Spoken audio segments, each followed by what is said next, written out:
Hey guys, Matty, it's Broken Supercoach. Checking in. Round one's done. Interesting changes to the app, I guess, is the first thing we'll say. Like some live scores if you've got a paying subscription, and so that's handy. They're still a little bit behind, but that's handy to have.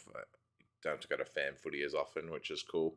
Some interesting results, some interesting numbers. We'll go through them all. I was going to do like a Saturday night thing, but there was only 3 other games on Sunday, so I figure we'll do it all at once. We'll go through the players that we might have missed, the players we were lucky to avoid, and I'll show you what I did with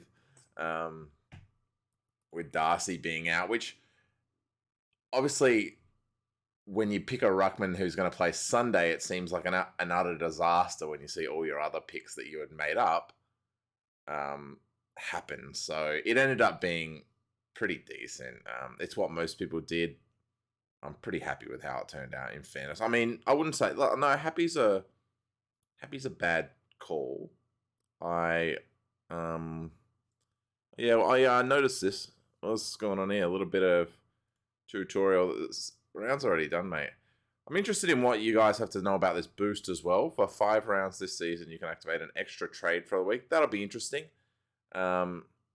Certainly something to think about. Yeah, next week could be one of those, if you want to make some adjustments.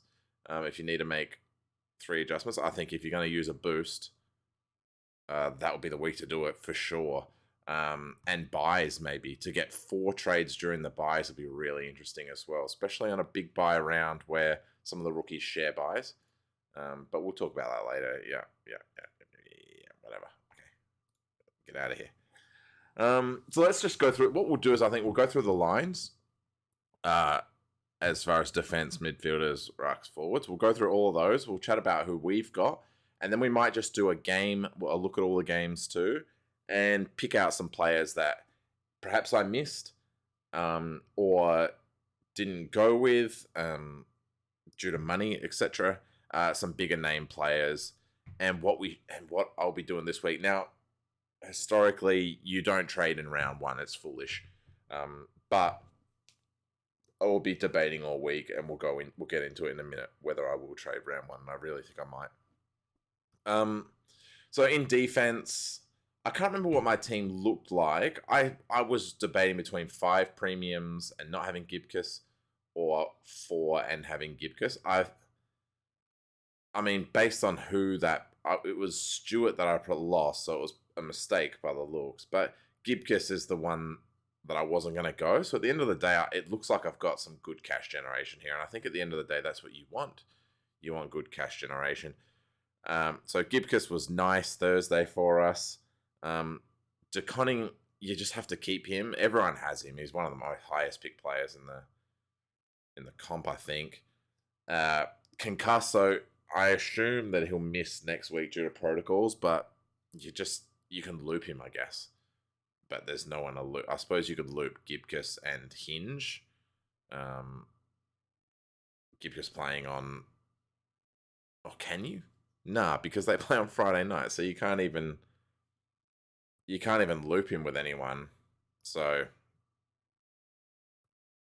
yeah, I guess it is what it is. You can loop him as a captain score. If you want to loophole McRae, you can loophole a captain score, I guess, and then just pick who you're going to go with, McCartan or Gibcus. But yeah, either way, I rambled on a bit about these two a little bit.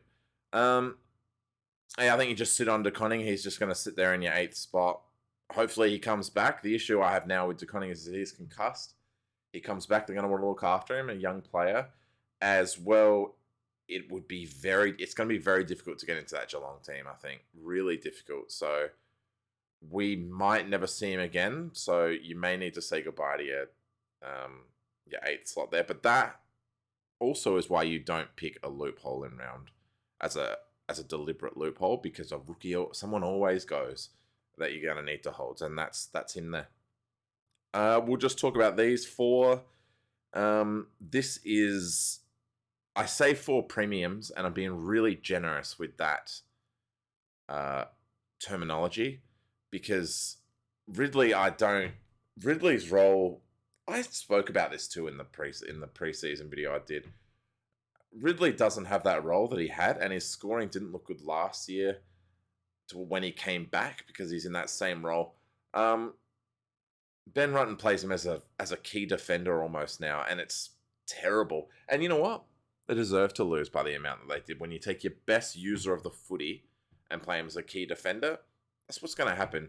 But I guess the upsides is that they got absolutely demolished by Geelong, and you wouldn't think that Essendon are going to get demolished like that every week. And maybe Ridley features in more competitive games and wins. Maybe they just need to be more competitive for Ridley to score. So it's not the end of the world with him. We've seen that he's got a good ceiling, but it does remain to be seen whether that ceiling's achievable again.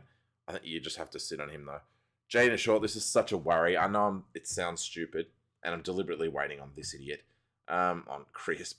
Jaden Short is a worry because 109 is a nice score, but I think he had, 17 kicks or something, and 13 of those were from kick-ins. So, this could, if they start sharing the kick-in role, or if he starts taking less kick-ins, well, it'd be the same, wouldn't it? If they start sharing who takes the kick-ins, this bloke cannot find the footy, and maybe that's just because, again, same as Ridley, Richmond were not good. Were not great. Carlton demolished him. Guys like Cripps and Hewitt, which we'll talk about later, sort of beat him around the midfield because Richmond don't have a midfield. So maybe that's the case. I don't know. You're not going to complain about 109, but it's something to think about that this bloke. I mean, but that said, if he takes all of their kick-ins and they're conceding 10 to 11 behinds a game, then fine. No big deal. He's going to be 100 average, and you're happy with that. And Whitfield's the other one, 73. Geez, he barely featured, and they looked okay too, GWS. They got beaten by a better team, but I tell you, he barely featured. So that's a worry. At 500, he was too good to pass. But if it's a standard Whitfield year, maybe he's just starting slow, but if it's a standard Whitfield year and he misses games and he's going to start dropping scores like 70, then this is another fail pick as well that you're committed to now. And we'll talk about the two rookies as well, and then I will get into Crisp. Hinge and McCartan. McCartan looked fantastic. Whether he took some kick-ins, so whether Lloyd comes back and he loses his scoring potential a little bit, plus he's playing Geelong, who you think, Geelong look really good. So whether he's going to keep up 70, you're not going to complain about 70, but whether he's going to keep that up, I don't know. I don't know if that's true or not, but very happy with that. Role looks good. Even if he takes less kick-ins once Lloyd comes back, fine. I just feel like this is a really nice pick. And you got to be happy with that. Hinge as well, I don't think Hinge was that bad. He had a terrible first half, and he started the game. I think he got down to probably minus 10 or something. He had so many clangers. His kicking, it was reflective of the entire Crows team. The kicking was really poor. Disposal was poor. He had a few frees again. So I think, if he'd been out of the game for a year, in fairness to him, off a shoulder injury. So, he adjusted, and in the second half looked quite nice. So I don't think you can. It's not doom and gloom with Hinge, and I probably still field him over Gibcus, considering that. It's hard to say. I think I still field him because you don't expect them to take. I'm just trying to look at who the Crows are playing. Collingwood, so it's a much easier game than what they just played, or a similar game to what they just played. So I think it's not doom and gloom with him. I think he's capable of that 60, 70. Obviously, he's not a keeper, but he's going to make us good money. And, yeah, right. So, Crisp. This is a mistake. This pick is such a mistake. Obviously, it's a lot of people have made the mistake because Lloyd was out, but I just don't. I fell for the DPP, but he's not a good footy player. Like he's really not good. Watching him on Friday, he's junk. And he's never been on my radar in years gone by because I know that he's not good. He's a really bad midfielder, and he's playing full-time mid for them now. He's not going to go back to his old role in halfback because they've got too many young players who need to play that role, who are learning that role. So he is just going to be sitting in the middle. most of the time he was lined up on the NGA player that the Saints had, Owens. And if you can't get touches on a bloke who's not on the ground, then there's something seriously wrong there. And for 570, considering the other premiums available, I will genuinely think about trading this bloke this week, because this is a mistake. It's not a good pick. You could easily just pick Lloyd, but I'd be worried about that. It's more than likely I'm going to pick something like Stewart. Dawson looked good but he only dropped 98. But when you consider that he probably had a 70-point second half, that you're probably pretty happy with that. So I think Dawson or Stewart will be the go here. Stewart most likely. But I know I say don't trade in round ones and don't trade your premiums, but Crisp isn't a premium. And you've got to get rid of him. If you're not trading Crisp this week, you will trade him next week. And watch now, he'll score 120 against the Crows. Midfield, there's not really much to talk about in the midfield. Captain on Miller, beautiful. McRae, beautiful. Lockie Neal, beautiful. Rao, for those who didn't know, I ended up going Rao. And man, I'm so glad I didn't gamble against 50% of the league. That's really nice. Stevens, Dacos, Horn, Francis. If Dacos gets defense eligible, which is what a lot of people are saying he'll get, then I think he'll be a keeper. I actually don't think you'll need to trade Dacos. You'll slot him as D6 and he'll average 90. And I think you'd be pretty happy with that. Especially if you're going to start trading some, this Darcy issue that we had and some other guys here who don't look like keepers anymore. I think you may not need to trade Dacos. Juan Francis looks good. Probably not a keeper, but he'll make money and he looks Supercoach friendly. Big boy. The only main issue is Steele. The thing about Steele, though, is if I go back to... I'm just trying to remember last year. Yeah, he did this last year. He just doesn't start the season with a big score. And I was doom and gloom about him. I was really sad. But... yeah, it's not unusual. This is obviously when he was not as good a player. But last year he did the same thing. 91. And then started pumping out good scores. I wouldn't worry about Steele. It's just a shame that he dropped 87. Because again, it happened last year too. People are going to get him cheaper at the buys now. Because of, he's not going to be able to hold at 685. But at the end of the day, it's not the end of the world. Just quietly, yeah, Chris. The other one that you could go is Hall. So, but we'll talk about that. Yeah, other than that, midfield I'm really happy with. McDonald, Ward, geez, I hope he's fit. Apparently, he went off injured, so I hope he keeps playing because that 36 is unusual for him. McDonald, fine, and I ended up going Saligo over Owens, and I'm really happy I did because Owens scored 2 points and played 50% of game time. And for those who follow the channel, you'll know how I feel about St Kilda, and it's unfair. It's not. I don't think it's unfair actually. Brett Ratton is a bad coach, and if I was a St Kilda fan, I'd be wanting blood on this bloke. I don't think he's capable of taking St Kilda to where they need to be. You can't pick a kid who's an NGA player who's only going to play 50% of game time who didn't touch the ball till the third quarter. Like that, I don't know how you can watch. There's no chance that you watch a training. He played 1 quarter in preseason, and he looked okay.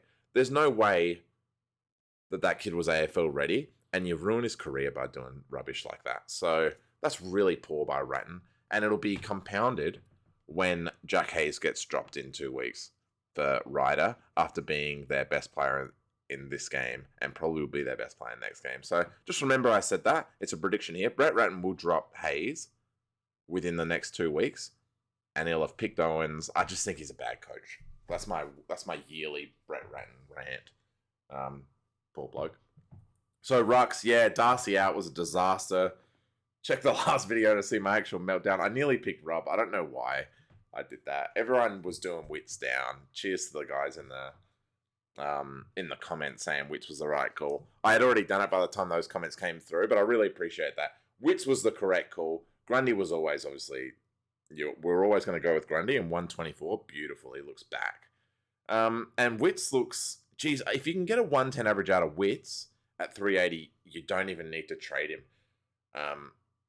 So as long as he stays fit, he could be the other option because his midfield is just so good. Rao, Miller, and Anderson, what a combo. So we might find that we don't actually need to trade Wits. And the good thing about Wits is, oh, you can't be serious.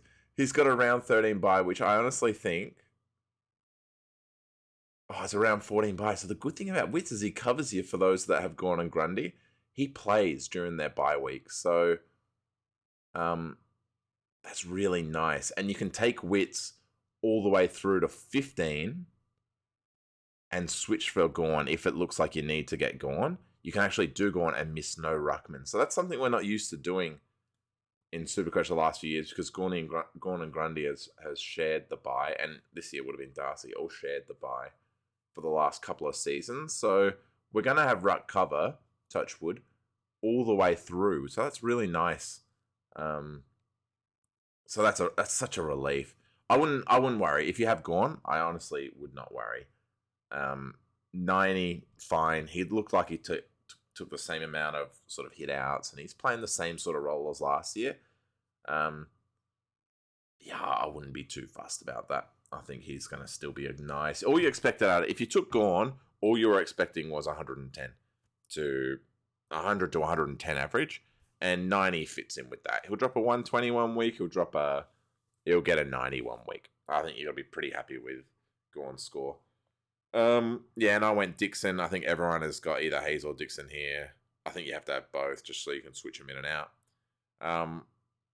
I didn't see that game, but he looked good. From what I can tell, it was fine. He'll keep playing until they find someone else.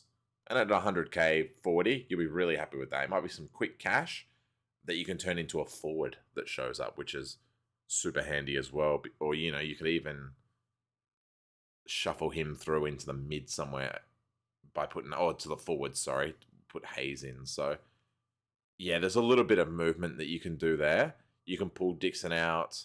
You can switch Hayes here. You can drop DeConning down into the forward line, and you can even bring a defender in if someone like, say, Gipkus, McCartan, and Hinge are still making you money, and say Skinner gets picked, who was named in the emergencies, or Sin gets picked, who was named. He wasn't named in the emergencies, but played a bit of preseason. So we've got a lot of flexibility between Dixon, Hayes, and DeConning. Oh, and even Paddy McCartan if you need an on-field option. So, and I think that's a really nice pick there. And forwards, yeah, Taranto was a miss. For those who saw, I had Taranto for a period of time, but I wanted Rao, and I had to bring Brody in to do that. Miss Zary as well, but Brody looked fine. He was off for the last 10 minutes, so I don't know what happened there, whether they're just managing him because of fitness, which is okay. He hadn't played a full game of AFL for, was it a year or something? He didn't play much last year, if I remember rightly. Yeah. So I'm totally okay. They're going to manage him like that throughout the year. But if you can get 70s out of Will Brody, then you're probably pretty happy with it. Same story with McGovern. Really happy with that role. It wouldn't shock me actually if he gets defense eligibility as well. I don't know if they've already announced it. I need to look into that. But he played a very nice role, and at 256, this is a big pick. Your two at the top, Butters and Dunkley. Geez, they both look good. Dunkley looked like his old Dunkley, and Butters is just unbelievable. Port almost don't deserve a guy like Butters. He's so good. He just so hard at the footy. Not quite sure how many years of forward eligibility we're going to get out of Butters going forward. He looks like they'll throw him in the middle, so we're going to use him while he lasts. And Cornelio, I don't know how he managed 80 by the end, because I actually forgot that he was playing. I messaged a mate during the game. I genuinely forgot that he was in my team and forgot that he was playing. watching Sydney and GWS. I don't know how he got 80 points. He must have done some stuff towards the end. But, thankfully he got 80. He's not a keeper. We all thought he'd be a keeper. He's not a keeper. The role's not there. It's that classic. Maybe he's playing a green role. Maybe he's playing a sort of Zeeble type role. Either way, he's not going to be a keeper, which is a worry because now we've got McGovern's not going to be a keeper here. Brodie doesn't look like he's a keeper, and Cornelia is not going to be a keeper. So we've got to find 3 forwards. And I'll quickly go over the games shortly, but I'll talk about a guy that everyone ignores him every year, and every year he's one of the best forwards. And then the 3 rookies, which up until I had Rochelle on field, and I love Rochelle. I can't tell you how much as a Crows fan, I can't tell you how much I love this kid. He's so good. He's the best draft pick we've had in a decade, easily. He looks unbelievable, ready-made, so confident. 5 goals on debut. I mean, I don't know if they've announced it yet. I think Martin will probably get the Rising Star, but realistically, Rochelle deserves it because it was a closer game. And his goals meant more. Martin was just having cheap kicks and cheap touches. But either of these 2 deserve the Rising Star. Both of them were great. But yeah, Rochelle looks good. Will he be a keeper? I don't know, because there's going to be games where he doesn't kick 5 goals and he's just going to drop 60. And he doesn't play. He's a true small forward. He plays up the ground a little bit sometimes, but Crows smalls have always done that. They always go up and get a little bit of footy around the wing area, but he's not an on-baller, and he's not going to be played. I know he's got forward mid status. I'd have to check the CBAs. I'd be shocked if he had any. He's just not that type of guy. He's a small forward. He's going to be one of the best in the AFL going at one stage in his career, but he is a forward. So I don't know if he's a keeper, but you love having that on field. And then Hayes and Martin. I spoke briefly about Martin. I don't think we can expect that from him every game. But at 100k, you had to have him in your team. He's earned his spot, which is good. I'm really happy for him because he looks like a good kid. And then Jack Hayes, man, does Jack Hayes not have the worst haircut, or does he have the best haircut in AFL history? Put that in the comments. Does he have the worst and the best haircut at the same time? He's an enigma. 127 points. I don't think we can expect that from him every time, but I think we can expect 80 to 90. The issue is that Ratton's going to drop him. Because Ratton is a bad coach. I said it before. He will drop him. He might even drop him next week if Ryder's available. I don't think that would be fair on him. And in fairness, Owens will go out. So, yeah, you'd have to drop Owens first. So, I think he's safe for at least another week. I'll be shocked if we get all season of Hayes. And I'm not just making this up. In the press conference, they asked Ratton. They said to him, Hayes, he's a cult figure. He was your best on ground. You got to be happy you found that. And the bloke couldn't even guarantee his position. All he could talk about was how when Ryder comes back, it'll be interesting to see what we do with those guys. I mean, mate, if you can't guarantee a position of a guy who's had a debut like that, then there's something wrong with your team. I just went on another St Kilda rant. I hope there's not many Saints fans who watch these. Either way, great. I'm still gonna field Rochelle, I think. Brodie, McGovern, Cornelia, despite what these two are doing. I can't see Martin backing up a performance like that again. And in fairness, if you get 27 touches and only score 114 points and kick 5 goals, then I got to wonder where those touches came from and why your score wasn't 200, actually. So that's a quite low score considering his stats. And Hayes, yeah, look, we're at a point where I'm not going to put a 220k guy on the bench for a 100k player. These guys this is just points. It's money, whatever. This is my 6 here. I'm committed to him. I think Rochelle will have another good game against Collingwood. And I'm just not sure because Saints play Fremantle away. I'm not sure Hayes is going to have games like that every time. His SNFL player is a mature age player. He's not going to be used to traveling across the state. So consider that as well. So that's the team. Before we go through the list, I'll tell you what I'll ideally do. It'll be to trade Chris for Hall, if I'm being totally honest here. Because I can do that. 572. That's probably what I'm going to do. I think Hall's a keeper. I don't know why it wasn't on my radar. I'm really baffled why I didn't think of that. Hall was one of the best players in the league last year, but he went from forward to defense. So everyone just started ruling him out. And I'm really confused why we all ruled him out. Like, it really makes no sense. The other one I could do is Tom Stewart. 585 is really costly though, but you're picking with more of the team, with more of the league, and you want to pick. If I'm going to trade Chris, I need to trade someone I'm keeping. So the other one I could think about is Dawson, but he looked underdone, Dawson, and he started playing a different role, a better role in the second half. So in the first half, he was a true wing playing on the footy side. So he was around the footy, but just couldn't seem to get it. And I mean, that was indicative of the entire Crows lineup, but just couldn't seem to get the footy. And then they played him behind the ball because the defense kicking was so bad. They put him behind the ball, and he really, like I said, 70-point half. He really accelerated the footy from across half back, but it's not the role that you'd expect him to play. So whether that's something that they'll do with him going forward, you'd want to see that again. I'm still confident he's going to be a top 6 defender. They're the only ones I'd go. Doherty, I'm not sure you can rely on. He's liable to retire during the year for all you know. And Hewitt, Hewitt's not going to play against Richmond every game. And this sounds like a weird thing to say, but Richmond are the worst midfield in the AFL.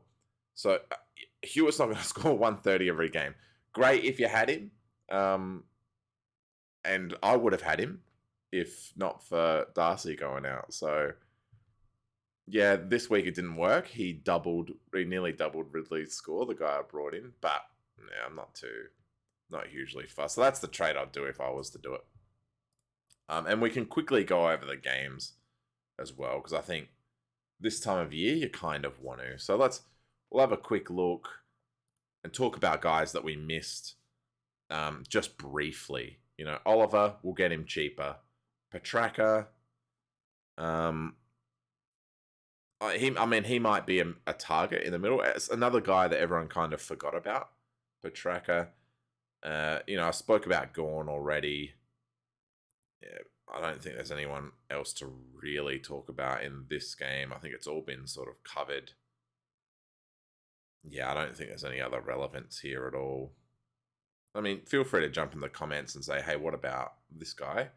But really, you're only talking about Petraka, Oliver, and Gawn here, and we spoke about all of them. And Bont, but I don't think Bont's as popular as previous years. I spoke about Short. He's the only relevant one. Dustin Martin, I don't know. If you have him, you have him. A lot of people have him. I just wasn't interested in that type of preseason. It's not really much to go through as far as the Richmond team goes. It's the worst midfield in the AFL, so that's why these scores are inflated. Paddy Cripps, if he drops another big score next week, then might need to think about Cripps as getting him in, finding a way to get him in, because he looked good. He looked really good. I wouldn't think about getting Hewitt in if you don't have him. If you have him and you started him, then well done. That was a good pick. Like I said, I recommended him up until Thursday when I had the extra money. But if you went Gawn and Grundy, you probably had to have Hewitt in your defense. Is he a keeper? Probably not. It remains to be seen. Same as I'll say about Cripps. He's not going to be playing Richmond's midfield every game. And I know some people started Doherty, and I thought about it. I thought it was overpriced considering the risk that comes with him. So this is typical Doherty scores though, isn't it? He's that good. Chera looked great for them. Don't think you could pick him though. Durden looked nice on the forward line. If you picked him, I think he was a guy I recommended. But with 200k players, there was just so much value in the forward line, and the only way to lose them would have been to not pick someone like Cherry or Brody or Cornelio, and I think you kind of had to pick all of those guys. So Yeah, I think if you got Durden, well done. There was also two 100k rookies who did better than him, so it's not the end of the world if you don't have Durden, especially considering he can only play forward. Um, and that's about it for that game. Yeah, I think I've said enough about St Kilda. A lot of options were to take Marshall instead of Wits. And I think that was probably a nice choice too. I think he is a premium ruckman. I think the safest choice was Wits though. So, but I don't think you make any. I don't think anyone will have regrets doing that. The issue is you go from Darcy, who's an injury risk, and then all you do is replace him with a worse scoring injury risk in Marshall because Marshall doesn't play 22 games, never has, and he won't this year. And then also consider that at some point Ryder should come back into the team and probably take a lot of his scoring from him. Yeah, that's probably about it to speak about with St Kilda. Oh yeah, Owens. Really sorry. I know that on Thursday I recommended Owens over Soligo. Um, what a mistake. And if you've got him, I actually think you need to trade him because he'll never play it. He won't play AFL again this year. No chance. So you actually do need to trade him either this week or next week. But you cannot have him around anymore. Like he's not coming back. And then hopefully, at the mid position, hopefully it was you were choosing between him and Soligo, so you can pick Soligo up. You might want to save that trade to next week and just pick the highest break even mid, or shuffle someone around. Maybe put Rochelle in the mids and get in Durden, perhaps. So that's something you could do. And then have Rochelle on field instead of Ward now because he looks like a better on field option than Ward. So that's something you could do. Lipinski looks good. I'm not sure he's going to score like this all the time, but he looks good. Degoe, again, you couldn't trust him because of the preseason, and morally you can't pick him. Collingwood shouldn't be picking him, and neither should you as a Supercoach player. Morally, you shouldn't be picking Jordan Degoe. Yeah, but in all seriousness, looks good. Looks like he's picking up or continuing on from last year. So I think he's a target, especially with the DPP. I think he's a target in the next couple of weeks or even over the buys. Yeah, spoken about Chris, paid him. Never want to go near him. Absolutely regretting it. Not much else to really talk about in that game. Other than Dacos, it was absolutely brilliant. Geelong, Essendon. Yeah, I mean, these guys just had their way with Essendon, didn't they? And I don't think Essendon are going to play like this every game unless they're really bad. You'd expect them to finish either in the 8 or just outside the 8. So they're not going to play like this every game. Maybe Geelong are just that good. There's not much to talk about. Baldwin scored 29, and really it was Baldwin or Martin. So if you picked Martin, which probably was the smarter move, then you've done well there. If you have Baldwin, it's not the end of the world, but I would be a little bit concerned, I guess, of his job security because Martin's just taken his job from him, basically. But they obviously both fit in the same team. And then Geelong. Now, they're not going to score like this every game, but I just don't know why we don't talk about Tom Hawkins more as a Supercoach field option. He's never in any teams, but he regularly is the best forward, or at least top 3 forwards. So I just don't know why he's not Supercoach relevant when he really is. He really is. So something to consider. He's obviously a premium price player at 5'10". But every year we say this. I'm not quite sure how to check. Oh yeah, here we go. Prices.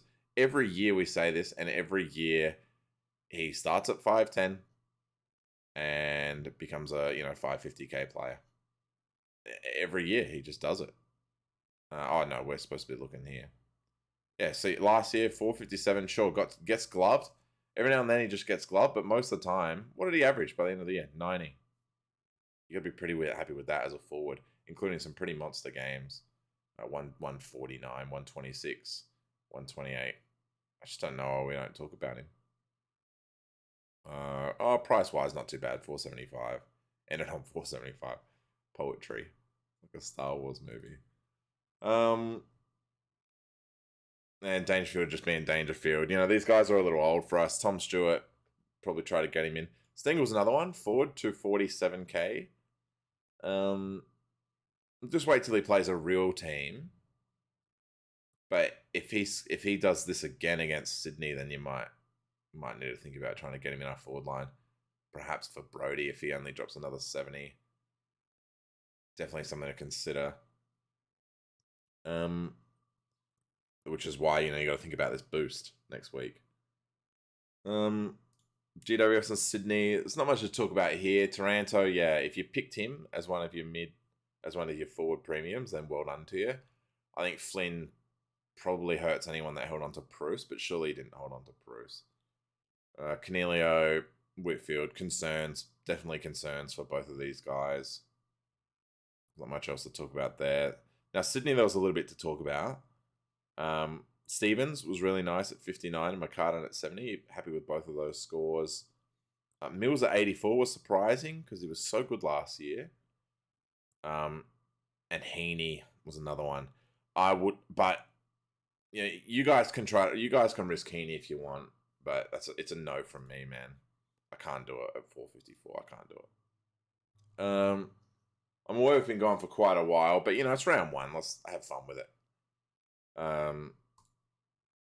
We got Brisbane and Port. Lockie Neal, beautiful. I just want to skip over some of the guys we've already spoken about and get into the guys that everyone was sort of looking at on their team. So, someone like, Berry. Where is he? Berry at 67. And that's worse than it looks, actually, because I think he had 40 in the first. So, really happy that I found the cash to go up to Rao. He does have the role, though. You got to be happy with the role, but he disappeared. Whether he got injured or something, or the heat hurt him too much, I don't know. Rayner was the other one. I think without that preseason game, he was too risky to take, and geez, you wouldn't have wanted to pick Zorko. Anyone else worth talking about there? Not really. Port, I don't think they're really hugely Supercoach relevant at the moment. Butters, obviously.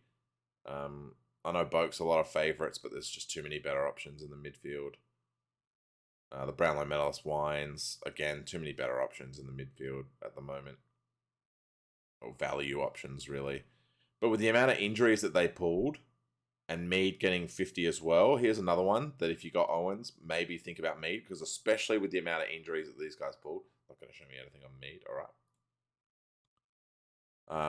With the amount of injuries that these guys pulled, then you've got to think they might be in trouble here. Now, give me a tick, because we've just got a bit of issues here. So we'll just see if I can fix this one up quickly. All right, we're back. A little bit of technical issues there. Yeah, Mead. So Mead's one. Can't remember how far into Mead I got, but yeah, he's definitely one you can think about because they've got so many injuries that you think that if Mead was first named above Skinner and Sin, then they obviously like him. And he was good.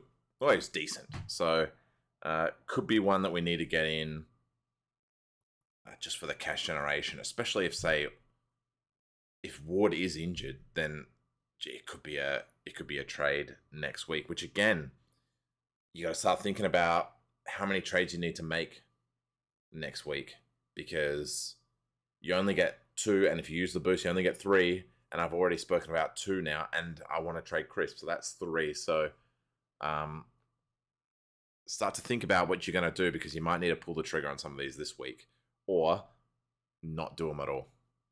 So there's the DeConning hold. There's a bunch. So think about that. Hawthorn, North Melbourne, same old North Melbourne, isn't it? They don't look good. Sicily looks like a nice value pick. I'd just be worried about it. I'm just worried about his role, honestly. Hall looks really good. I spoke about Hall already. Cherry, I didn't speak about him yet. Really nice option for 200k. I'm worried about him, especially if they can't beat Hawthorn and they're going to run Callum Coleman-Jones. I think he'll be the one that goes though, and Goldstein and Cherry. I think one of them misses out, and it's just a matter of which one they like. But I don't think they can play with that lineup and expect to win any games of footy this year. as evidenced by Hawthorn, who honestly are not good.